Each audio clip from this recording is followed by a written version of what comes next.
Hello, my name is Greg Slobodkin. I'm with 1105 Government Information Group.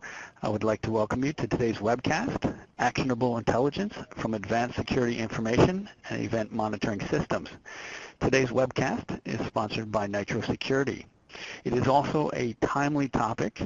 As many of you probably know, the Department of Defense earlier this month released its strategy for operating in cyberspace, and based on that strategy, DoD is now focused on a number of central aspects of the cyber threat, including external threats, insider threats, supply chain vulnerabilities, and threats to DoD's operational ability. As a first step, as part of this strategy, DoD is enhancing its cyber hygiene best practices to improve its cybersecurity and employ an active cyber defense capability to prevent intrusions onto DoD networks and systems. As you'll hear in today's webcast, in order to make better, faster security decisions for your organization, you need better information faster. Capturing the existing network event, log, and flow data already provided by your infrastructure with a security information and event monitoring solution is the first key step to better information and intelligence.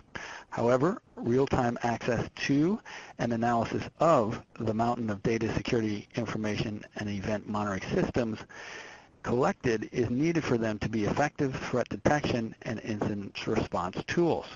Detecting data breaches, insider leaks, and persistent attacks means performing multiple in-depth data dives in seconds or minutes rather than hours or days. In today's webcast, you will find out how next-generation security information and event monitoring systems can complement existing security systems using their high-performance and advanced correlation capabilities to quickly view queries. You'll also find out how they simplify reporting and eliminate the need for database-trained resources. Our speakers and subject matter experts for today's webcast are Jeremy Conway, Senior Security Analyst at NitroSecurity. We also have with us Paul Vout, Director of Cybersecurity at LTI Datacom. Now, before we get started, I want to go over a few housekeeping items. At any time during the webcast, if you would like to submit a question, just look for the Ask a Question console. There will be a Q&A session towards the end of the webcast.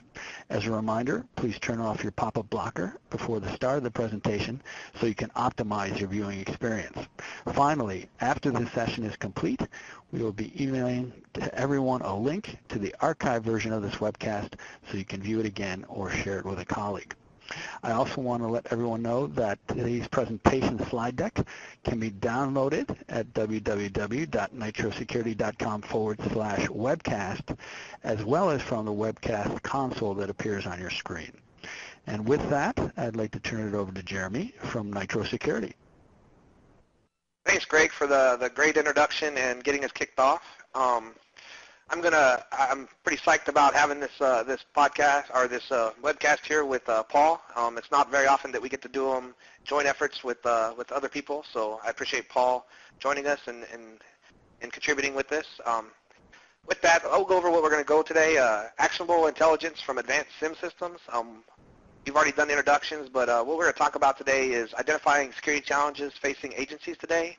Things such as the insider threat. We'll even talk a little bit about the APT or advanced persistent threat and what that, how SIEM can help with that, and the implications of using SIEM for that and what it can and cannot be done.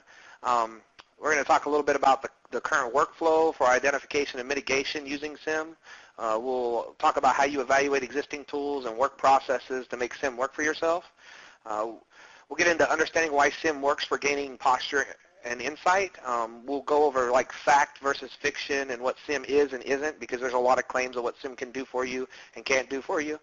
We'll talk about how some of the best practices for designing the architecture and deployment and what that looks like, not only in the architecture in your network environment, but also what that looks like for work processes and resources and people allocation and time. And then finally, we'll go into like a short demonstration of what a properly configured deployed SIEM could do for you.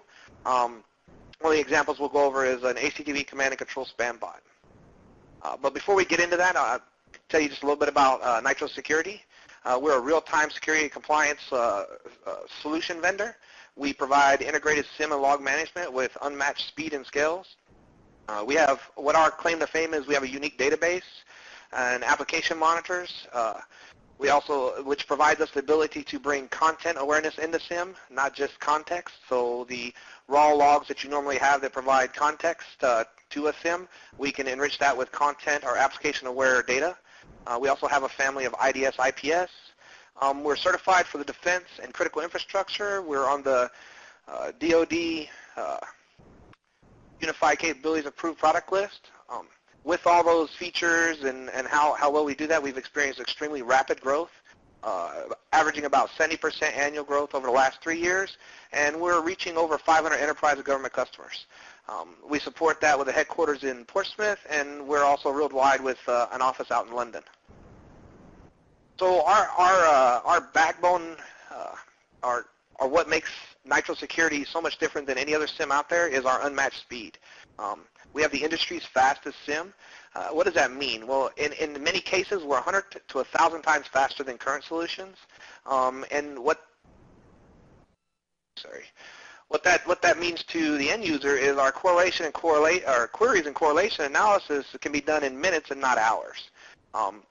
Standard compliance reports and such, in many cases, with regular SIEMs out there that you can find, will take a few hours to generate. And when you experience the Nitro solution, you'll see that those same exact reports can be generated in minutes, if not seconds. We have unmatched scale, collection of relevant data, not selected subsets. We don't believe in making you filter stuff up front to us. We can handle these larger data volumes and such. So we don't ask you to go and configure things to filter out certain events because we want to see all data and analyze all data. With that, we can analyze months and years of data and not just weeks. And we include higher layer context and content information with our application data integration. And we scale easily to solve billions of data records. With that and all that as such, we have multiple customers in different sectors or realms. I know a lot of people on this line today are government customers. You may know some of these, such as NASA, the U.S. Army. But we also have financial, education, and energy and enterprise customers, such as energy customers such as Emerson, or enterprise customers such as Siemens. All right, so with that, I want to turn it over to Paul and let him introduce LTI Datacom. Thanks, Jeremy. I appreciate that and appreciate the intro there. So LTI is very happy to be sponsoring this in conjunction with Nitro. Just as a brief aside, we chose Nitro as one of our partners based on a lot of strength in the industry. And one of the things we're going to look at today is what sets this solution apart from some of the other solutions. LTI is a company, we're 30 years old now. We're a veteran-founded, woman-owned small business. We have 4 core practices out of our Sterling, Virginia headquarters. One of those practices I head up, cybersecurity. We have cleared personnel, TS and above. We are a TS facility if there's applications out there that require that level of detail. And we also have multiple purchasing options through different contracts. But really why we're here today is to talk about cybersecurity and how to get intelligence from SIEM solutions. As I mentioned, we chose NitroSecurity for a couple of key applications and products that they own, specifically SIEM, what we're talking about here today, and also a component of SIEM, which is intrusion detection and intrusion prevention. Nitro grew up in the IPS space and is still one of the market leaders in that as well. Here at LTI Datacom, we also look at other parts of the cyber picture and cyber spectrum. One of those that may be of interest is data leak prevention. We're going to see how DLP solutions also will incorporate into a SIEM engine, as do other things such as application and network visibility tools. All of these fit very nicely into a SIEM tool that gives you the ability to have a great view, an operational view, a real-time view of what your network and security infrastructure looks like. So what are some of the challenges out there today? Well, here's what our customers tell us. Recently I spoke with a DoD IT manager, and basically his summation was, we have a lot of data out there. It's moving fast. We know that given life cycles that we need to update our network, but we need to grow it in a safe manner. Another one said, there's a lot of tools out there. We have all the security tools, Paul. What we don't have are trained operators and analysts to work these. So one very interesting part about the Nitro product is the less use of personnel resources to derive the same value. And we're going to look at how they do that in a little while. We mentioned customers have lots and lots of data. I think it's more than ever before. And in turn, there are more and more security controls out there to police all of this data. Specifically, we mentioned IDS, IPS, firewalls, host-based controls, DLP, and of course your traditional anti-malware, antivirus, anti-spam, and VA scans. All of these tools and technologies play a part in a security solution, and the tons of data that is generated from this leads one to believe that there should be fewer security incidents, but the reality is with more data come more security incidents. Did you have anything to add on that, Jeremy? No, I think you summed it up really well. Okay. So one thing that we look at, or our customers ask us to look at frequently, are the insider threats. We're all familiar with outsider threats in terms of penetrating our external devices and so forth, but really the greatest risk comes from the insider threat, the trusted insider who was given keys or a portion of the keys to the kingdom and really has the insider knowledge of your network architecture, your security architecture, and in some cases very device and operating system specific intel that they may be able to exploit for their own purposes. This is becoming more and more true, and the risk that's associated with insider threat is really one of the reasons that we're here today and talking today. These threats comprise the bulk of the risk out there, at least in our experience here at LTI.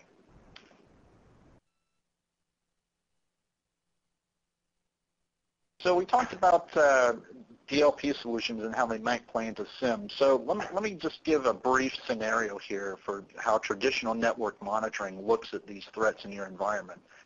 So our scenario here is that your users are losing data via peer-to-peer networks. There's a lot of information in these files and they're being transferred outside of normal channels. The traditional solution says to look at your NetFlow and network monitoring tools to get an idea of where this data is going. Maybe who are the top talkers, what is the total amount of data sent out and maybe come back into the network as well. What are your policies for that? These types of things and tools allow you to pinpoint suspicious activity. One thing that they don't do in terms of the traditional solutions is they don't look at the content necessarily. They're not able to do P2P decodes, for instance, of what's in that traffic. And if they do detect that a protocol is running on an unusual port, what do they do with that? Is it just a reporting mechanism? Is there some type of active mitigation that's taken place? How is that done? So also with network monitoring, you have to look at the context from where the source data comes from, right? So most organizations have many different security tools already on their networks, like we mentioned earlier. But really, to be able to correlate between these resources is the key. And my classic example is I was at a facility where there are a dozen tools, security tools, that at any one time are queried for different types of data. And because this customer wasn't using a SIEM, here was one of their workflows.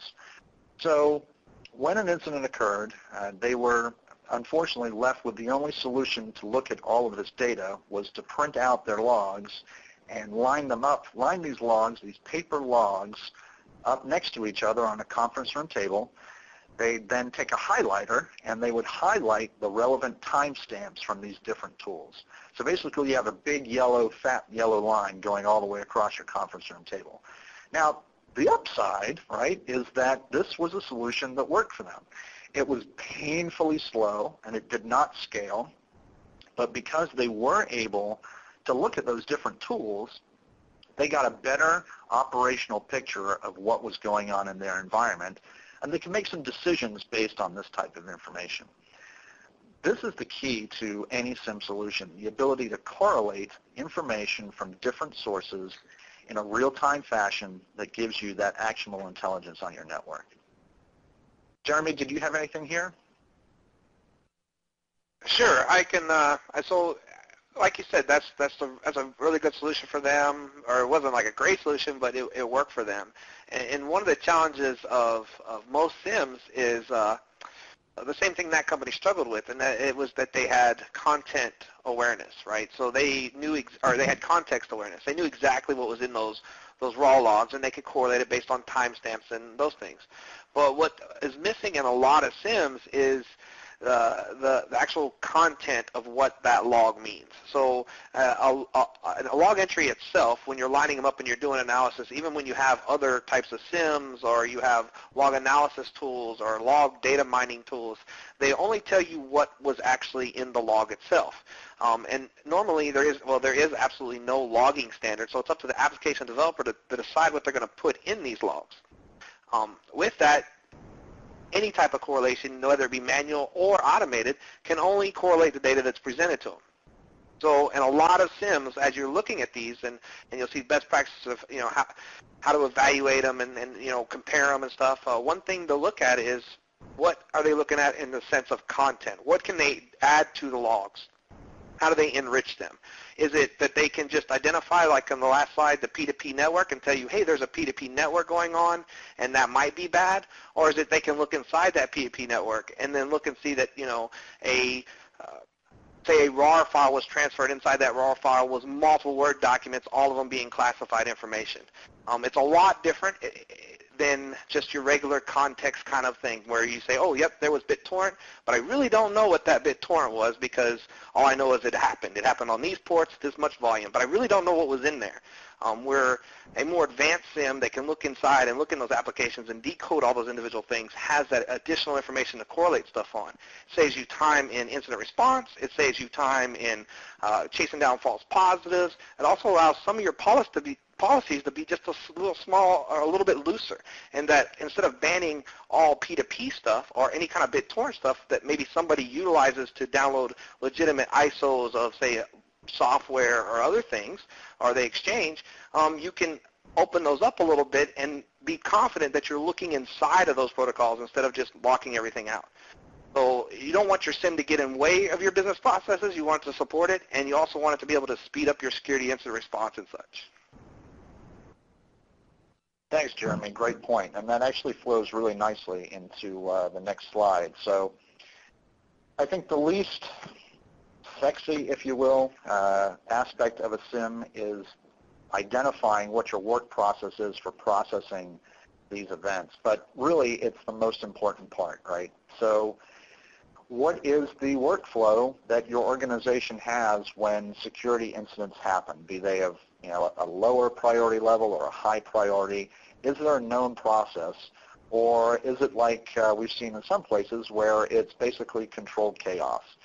There's an incident that happens, everyone starts looking at logs, and then kind of collectively they come together and are able to come up with a plan for mitigation. But really, in some environments, all of that is pre-planned out, right? We know what we should do if this type of event happens. We have a plan of action. We also have a backup plan of action if the first plan doesn't work. So you've probably heard it for a long time, but planning is key to a lot of things in life, and SIEM is no exception. Because really the end product that you want out of any security tool is that intelligence, is the ability to take action on that type of information. Some customers may even assign a reliability and credibility rating to the information. So maybe you have a device that might be compromised. Is there a way to, or there should be a way when you evaluate SIEM solutions, to assign a priority or a credibility factor so that it processes it maybe slightly differently? So really, which tool should you use? Well, you should use all of them. You've paid for all of them, or at least the non-freeware kind, so you really should be able to make use of all of these tools. Some of them we've already talked about. I guess one thing that is different about a SIEM solution, and we mentioned the word correlate before, and really that's the key to the value that a SIEM solution will bring for you, the ability to look at different sources and correlate those events.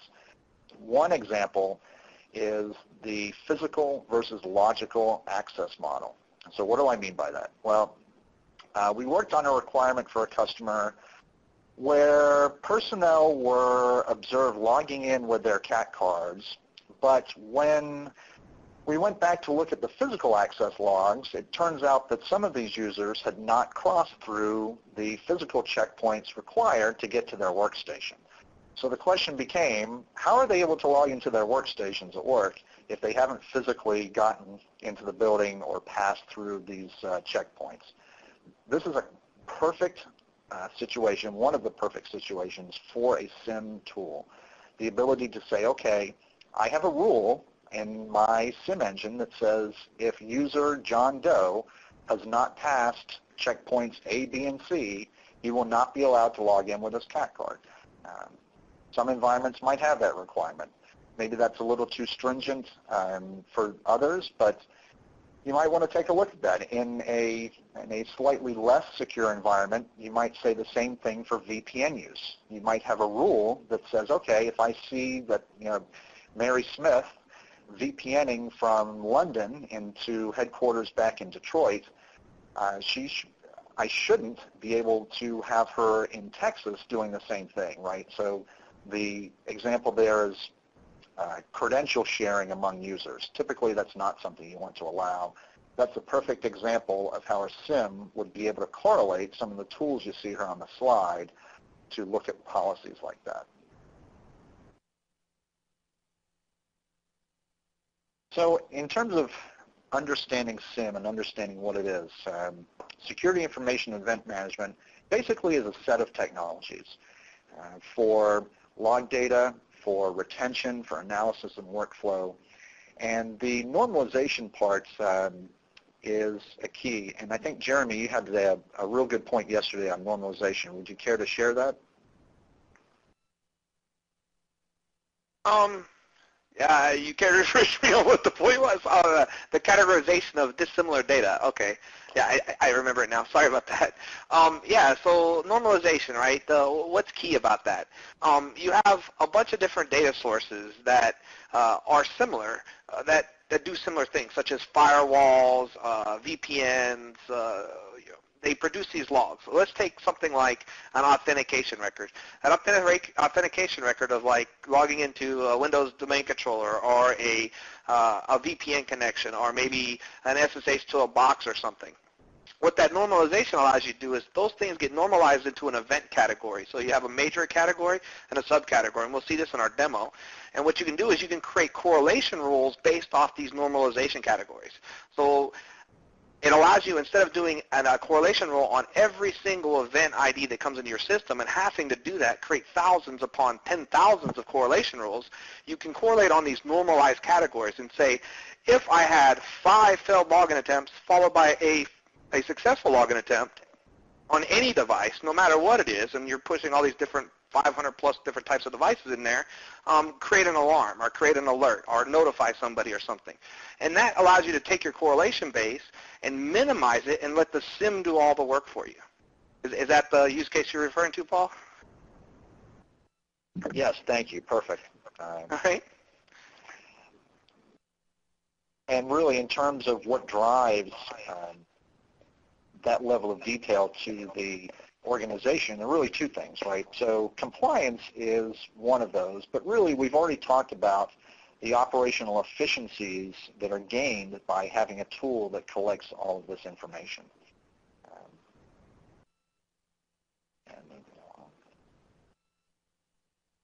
And I think this slide sums up the different types of tools and information that you might be able to look at across your organization to make some decisions. You see in the bottom left there in terms of database transactions, this is something that customers often want to look at. They want to be able to A, police those database transactions as they go across their network, and B, maybe for compliance reasons, need to keep a historical record of that. Maybe it's 5 years, 7 years, doesn't really matter the length of time, but that might be something they want to keep. Along with the database transactions, you might want to correlate this maybe against user identity, right? So instead of just saying this Oracle transaction happened between these two IP addresses, maybe feed in an Active Directory source or an LDAP source or an authentication source of some type.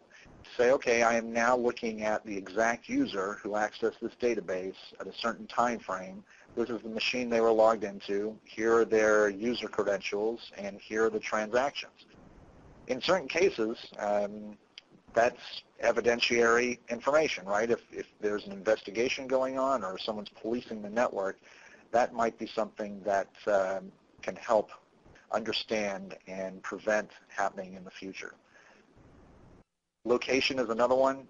So even with, even though a lot of IPs today are spoofed and it's hard to track that chain, there is an originating IP, obviously, and sometimes by country, if your organization happens to be experiencing an attack or a distributed attack where there are certain countries involved, not only obviously can you look at that via GeoIP, but you can take some actions based on that. You can have rules that say, fire this alert or fire this mitigation action if I see a distributed attack from whatever country of interest.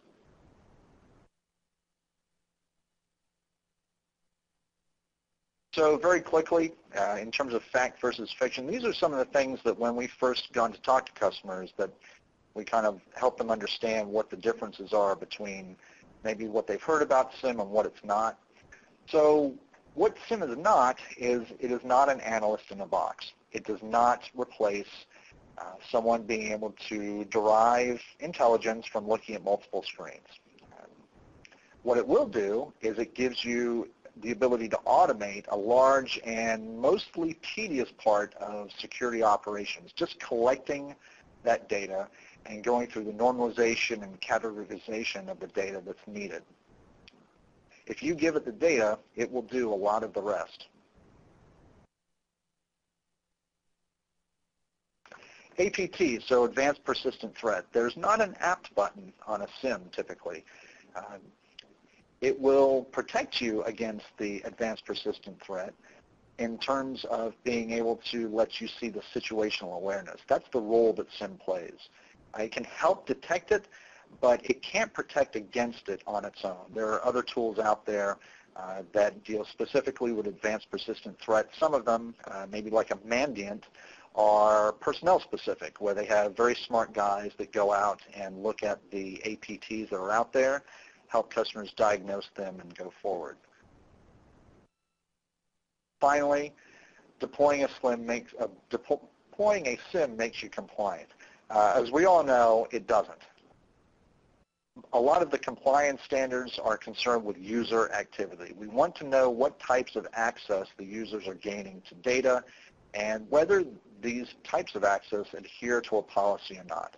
Sometimes it does, sometimes it doesn't. We'd like to be able to have a record and understanding of what that type of user activity is, because when we come to police it or when we come to look at it historically or on a forensics level, it's really one of the most important parts for compliance. By the way, without this context that Jeremy referred to, the context of these different elements, users, data, and policy, audits, your SIEM engine is not going to be able to stand up to an audit. That will be one of the first things the auditor asks for in his checklist and his planning is, what types of elements am I able to gather data from? The good news, as many of our customers have already experienced, that properly deployed and configured, a SIEM does provide the actionable intelligence needed for that situational awareness.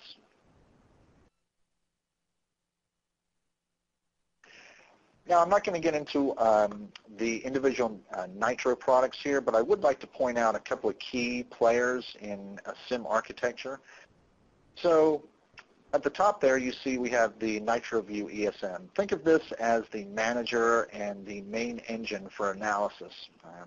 This is where all of your major processing takes place of events. The NitroView receiver right below it, this is where the sources, your Active Directories, your Windows domain controllers, firewalls, IDS, and so forth, all of your tools feed into a NitroView receiver that then passes that information up to the ESM. I already mentioned NitroGuard IPS, one of the market-leading products for Nitro. NitroView ADM and DBM. Jeremy, would you like to talk about ADM versus DBM and the differences there? Sure. So the Nitro ADM is the application data monitor. It'll allow you to do the decoding of different applications, layer 7 type stuff. That's going to look into things such as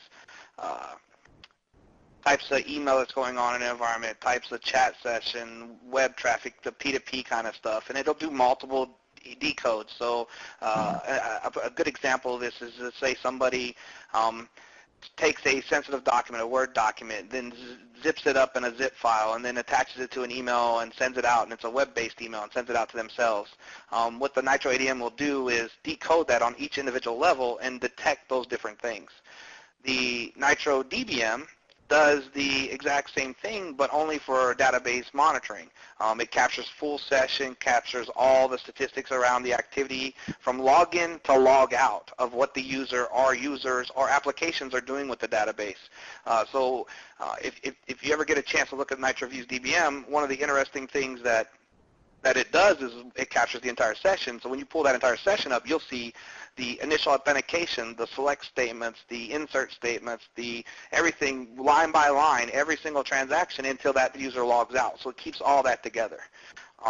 One thing I would add to in SIEM architecture is knowing where to place these types of devices, right? So knowing how your business processes are, what are your goals for this type of stuff, plays a lot in the SIEM architecture.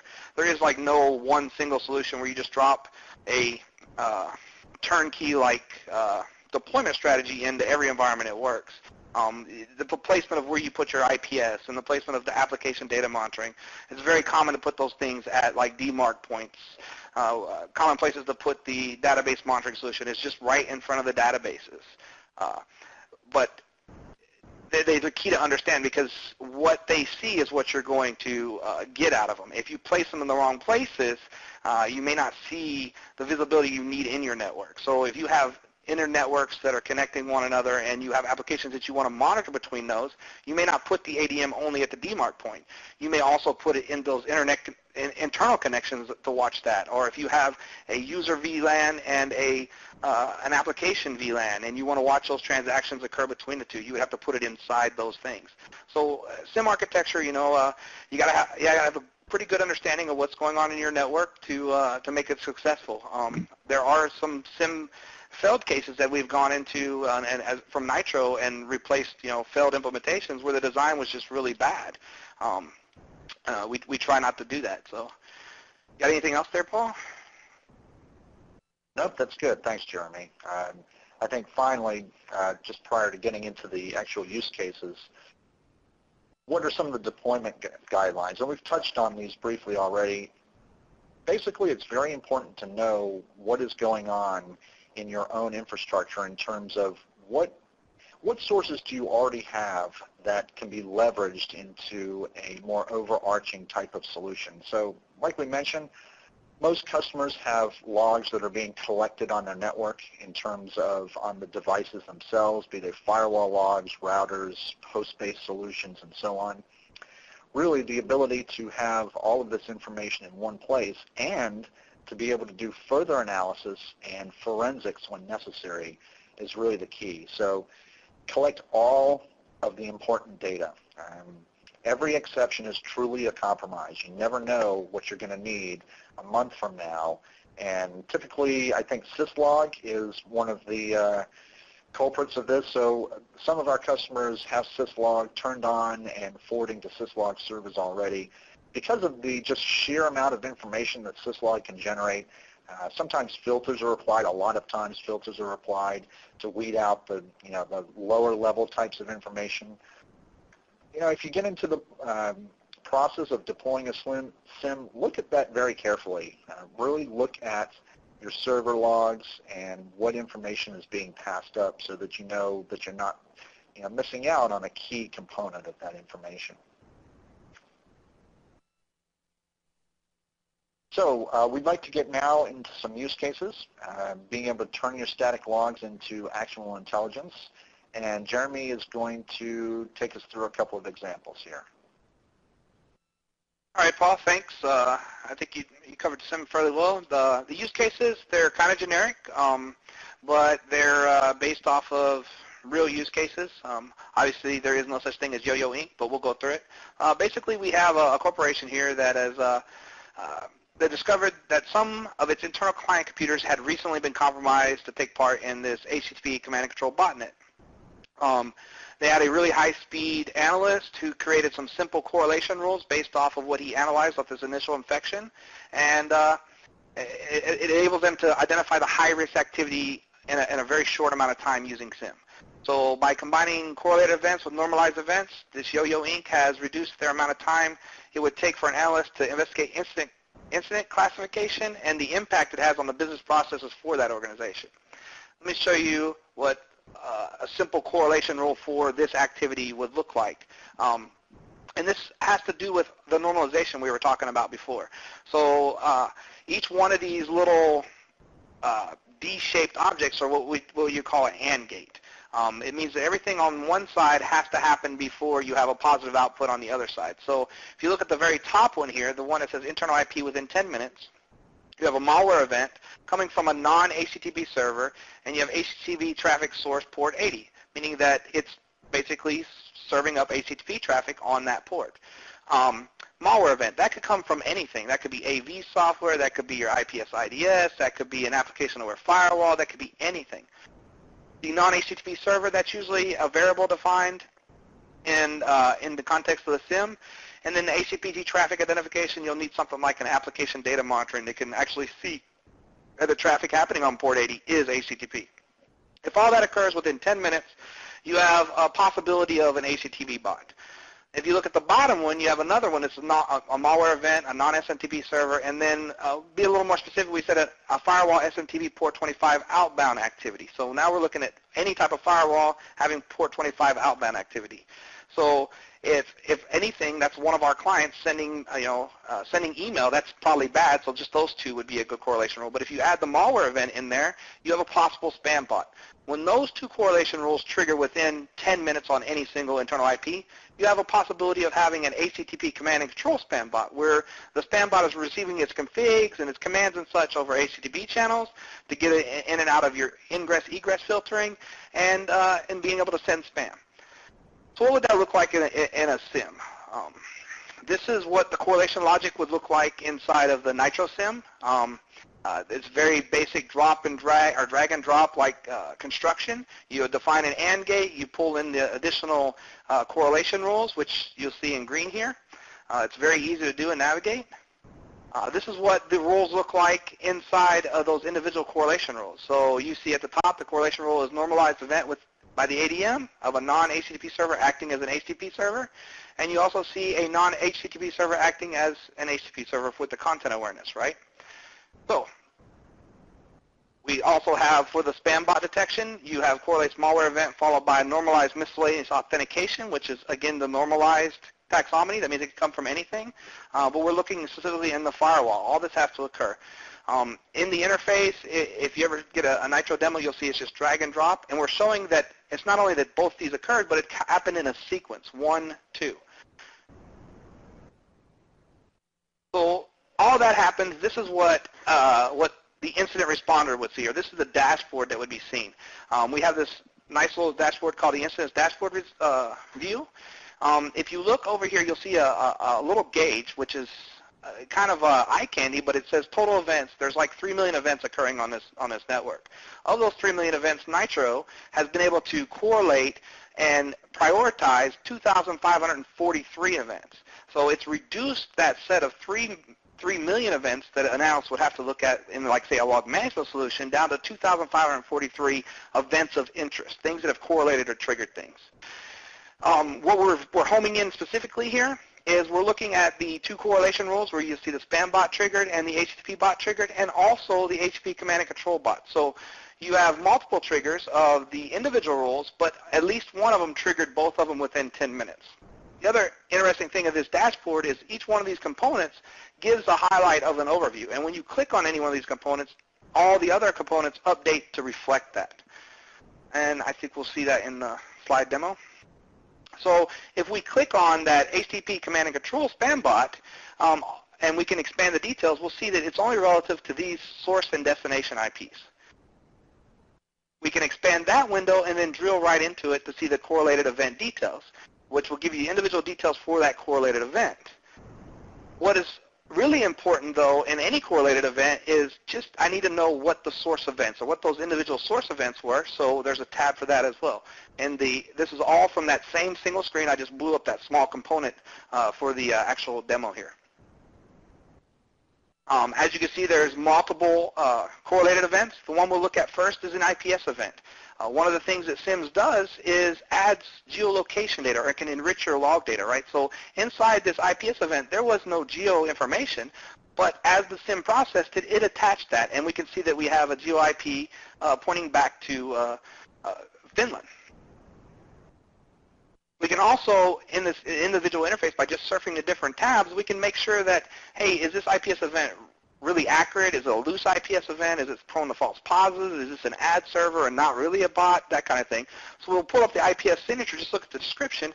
Inside there, we'll see the actual rule that triggered. We can take that rule and then actually compare it to the parsed event or the packet that actually triggered it.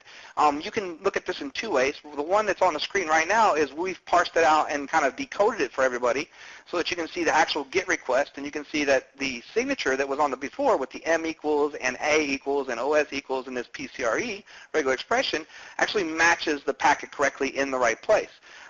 But you can also look at, if you're more comfortable, in the hex view. And most people are used to seeing packet dumps in. So that was the actual IPS event. So that was your malware event that triggered this correlation or started the correlation. But we also have a firewall event, right? So this is from a Cisco PIX. If we go into the event details, we can see that it was activity on port 25, and that activity was rejected by the PIX. Why is that important to know whether it was rejected or not rejected? And then we know that the spam that was sent out from the spam bot failed to go out. So we don't have to really worry about our reputation being ruined and having to get delisted off of blacklists such as Spamhouse and stuff like that, which is very important in scoping your incident triage. You can also drill into the other event, right? There's three events here. So the ADM content aware event, we can see that it was HTTP traffic on World Wide Web. Inside that, we can see that, hey, there was an executable, and we want to look at the actual session details for that. We can pull that up by just clicking that little button. This is unique to Nitro in that we have this application data monitoring solution that integrates directly into the SIEM, which can capture all this additional information. So we can see the size of the executable. We can see that it was an HTTP GET request for an executable. We can get the executable's name. We can tell you the from and to IP addresses. And in this case, we see that it's from an internal to an external. So what does that mean? Not only are they using command and control for HTTP, but we're actually acting as a server, and we're passing executables out to external IP addresses. So we may be a distribution point for this HTTP command and control spam bot. At any given time, you can always jump over the packet details and easily click download packet. There's your raw display there of the packet, and not a parse format, but in the hex format that a lot of people are used to seeing. So what are the key takeaways for this short demonstration, right? One key takeaway is that correlation can occur on top of other correlated events. And this is an almost unlimited amount, right? So what you can do is you can create finer grained correlation to define the actions of your correlated events. In this case, we had the malware event and an SMTP server. We had a malware event and a client acting as an HTTP server. We correlated those two things together. If they occur together, it's using both of those characteristics, so it's probably a command and control spam bot, right? Correlation dashboard, the one that I showed you there, that incident dashboard, can provide something that's, this is important to an analyst. Remember, we went from 3 million events to a few thousand. Content awareness positions SIEM as a semi-forensics tool in that we were able to actually check from layer 7 all the way down to layer 3 on the protocol stack, or the OSI model, to show what had occurred at each one of those levels and parse that information out and display it to you in a session-like interface. SIEM provided these actionable items on this use case, right? Instantly, we know that our antivirus failed. Why? Because we didn't get any antivirus offense. We know that the firewall, that we can implement a firewall mitigation to block that Finland IP address. We scoped the event and told an instant response strategy. We know the executable name and size, time frame, and we have conclusive evidence that our spamming was unsuccessful. We're also serving up malicious executables.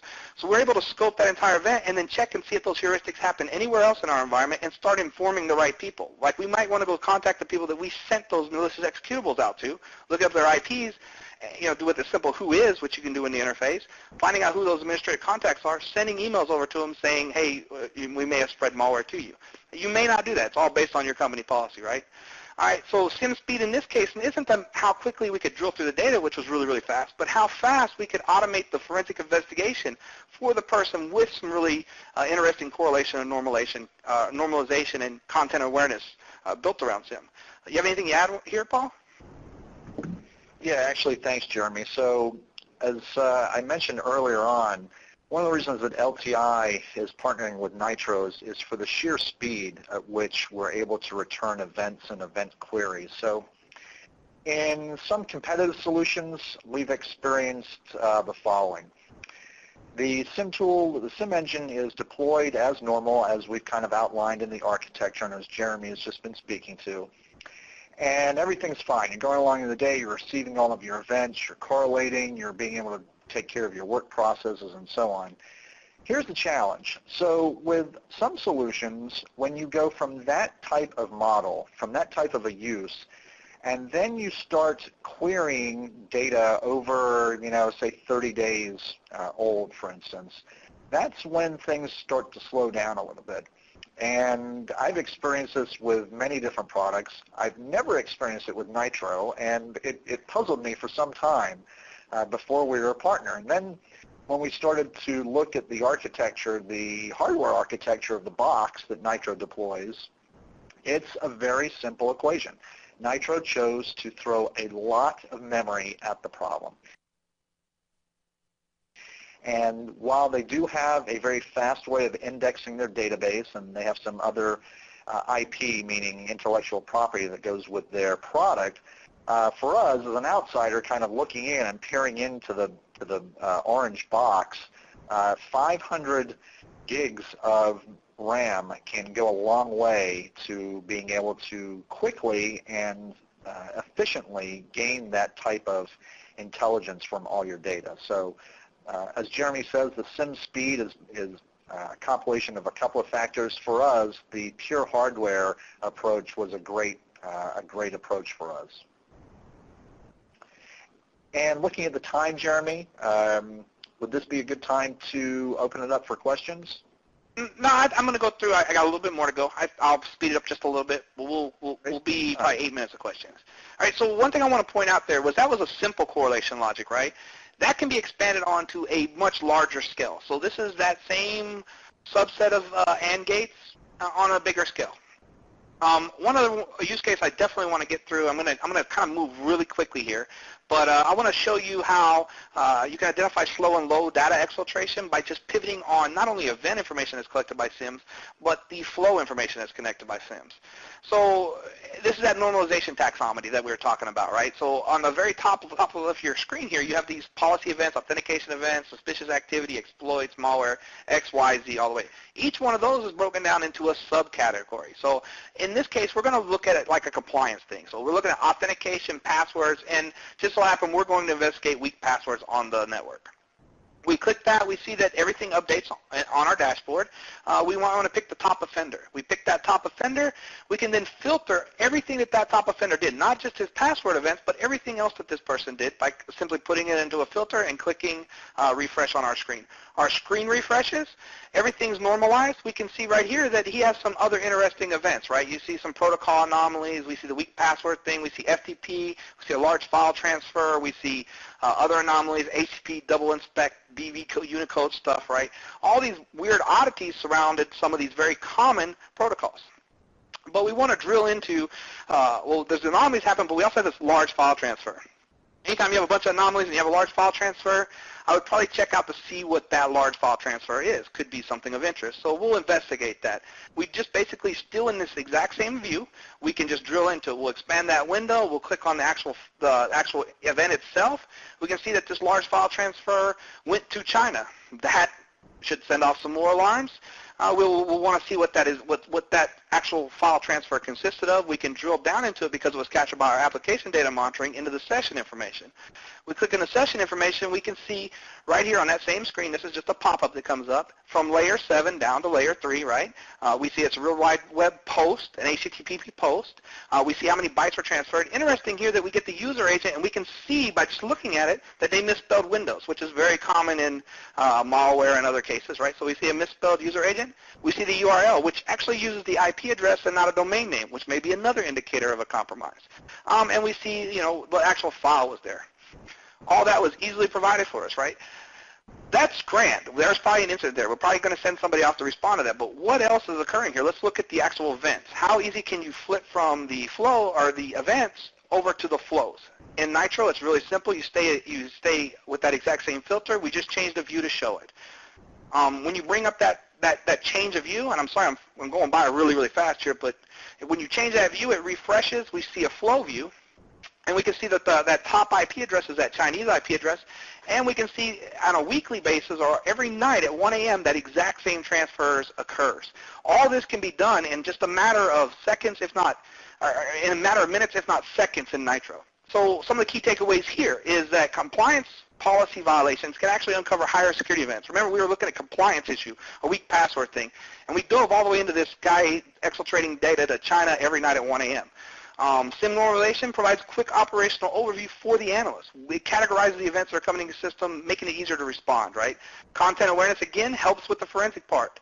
GeoIP, in this case, just isn't eye candy. It's not just this extra thing that you get that's gift wrapped around SIEM. It actually provided some context. It went to China. That's probably not good for us. Event combined with flows can actually tell you the whole story. So if you're only collecting event information, you could still be missing some things here. Like if we only had the events, we wouldn't have known that that happened every night at 1 a.m. for the last month. Flow distribution patterns can uncover covert channels. You saw that spike, and it happened every night at 1 o'clock. That's an anomaly for that machine. That was easily seen when you do a distribution pattern for flow. SIEM provided us in this case some more things. The antivirus obviously didn't catch that. We had a misspelled user agent that we could apply to an IPS signature to catch more of this stuff, right? We know that our password policies are not being enforced. Firewall mitigation, we could block that Chinese IP address. We scoped the entire event to include time frame and supporting events in just a matter of seconds in SIEM. Cool thing about this is there was no fancy correlation needed. All you had to do to uncover this was normal operations. You saw an event of interest and you started drilling through it. So if you have anything to add, Paul, we can, or we can jump right into questions and answers. No, that's excellent, Jeremy. Thank you for that. I think we'd like to open it up for Q&A for folks who have questions. So, Greg, can we, the moderator, can we turn it back over to you? Absolutely. Thanks, Paul and Jeremy, for an informative discussion, and we've now reached the Q&A portion. If you'd like to submit a question, just want to remind you to look for the Ask a Question console, and we will receive it, and then we will pass it along to our speakers. And now let's get to the first question. This one, I'll just read it here. The question is, when identifying files and the content in these files, is this just a Nitro solution, or do I also need another solution in identifying these events? Jeremy, is that something you could address? Yeah, so NitroSecurity, we have that application data monitoring. You don't have to buy something else besides Nitro. Nitro has that capability built into that box. We can identify files using just regular syslog feeds, pulling event feeds and stuff, but if you want to see the content inside, you have to have the application data monitoring, which is a Nitro-based solution. You don't have to go out and buy some other product and attach it to Nitro. Very good. And malware is something that a lot of folks are dealing with in their networks. Question is, how do you identify non-signature-based malware? Again, Jeremy, that sounds like something you would be able to answer. Okay, so there's many techniques to identifying malware. One of them is the signature thing. So the question directly asks how not to do it with signatures. Well, a lot of that has to be either with anomaly detection. in that they break a protocol or they break some some defined standard inside the network, right? Just knowing the norms. We have things such as dynamic baselining that we can check on a machine that'll constantly track the state of that machine and what they're doing based off of event production, based off of traffic flows, things that it's touching, connecting to, all that's happening in the background. When something jumps up at a certain level, you can set thresholds, which could identify things such as worms or covert channels or back doors and stuff like that. So that's how you would do your non-signature based. We also have a thing that we just introduced recently, which is risk scoring, right? So we're able to take all these different events, you define a subset of metrics around the environment that you have, and it'll start scoring your environment and defining assets at different risk levels. And once it reaches, like, say, a point on a thermometer, say 100 degrees, it sends off and fires alerts to you. So the heuristics or the characteristics of your environment is how you would do the non-signature-based stuff. Definitely signature-based stuff is able to be evaded and stuff, so there are solutions around it. Will it detect everything? Well, there is no solution out there that will detect everything, so it just provides an additional amount of coverage. And our next question is for Paul, and the question is a dedicated resource needed to administer and manage a SIEM? Interesting question. So I'd love to know who asked that, because really that's we get that question a lot. There's two ways to look at this. So in our experience, at the front end, there is some homework that has to be done on the customer side and on the manufacturer/provider side. Basically, to be able to go into inventory and look and see exactly what security sources you have coming in, you need to dedicate some time to do that. Whether that is one person or a couple of different people is really dependent on the size and scope of the network and the scope of the SIEM deployment. What we found, especially with Nitro against some other competitive solutions, is that a dedicated database administrator is not needed. This is because Nitro streamlined the way that they index their database, and it doesn't require, for instance, an instance of Oracle or a database administrator that might go along with that Oracle deployment. So the biggest difference there is that, up front, all SIEM solutions require homework and resources in order to get it up, get it running, tweak it a little bit for the first several weeks. Sometimes this is through customer personnel. Sometimes, like we said, it's through a professional services engagement. But once it's up and running, a dedicated resource is not required for a Nitro-type solution. Very good, and we'll try to fit one last question in here. Question from a member of the audience is, can different levels of configuration and customization be tailored for senior versus junior analysts? Can that be created? Jeremy, we'll send that one your way. Okay. Yeah. Well, that's the great thing about a SIEM, right? Is you're going to have. You don't only have security guys wanting this type of information, right? You don't only have senior guys and working on your system and they have to migrate it. So what can happen in a SIEM is it's very configurable, customizable, right? You can base it off the use cases. So let's say you have application developers that need to see their logs. You can break off that data to them and create custom views for them to do that in a matter of seconds. If you have your senior guys that need to look at like higher scope level things and they need certain tool sets available to them and data sets and that kind of stuff, and they only have access to create correlation rules, not the junior guys, yes, you can define all that. Then your junior guys, you can have the senior guys populate their views for them or even let them do it themselves. So yeah, the views, the customizations, the configurations, the access to devices, what's allowed to happen, what's not allowed to happen, who can see correlated events, can all be defined in Nitro. You can even break down zones. So if you're a managed service provider, you can have different zones where customers log in different places and they can only see what's in their zones themselves. Well, thanks again, Jeremy and Paul, for your participation today. We're going to have to leave it there. I'm afraid we've reached the conclusion of today's webcast.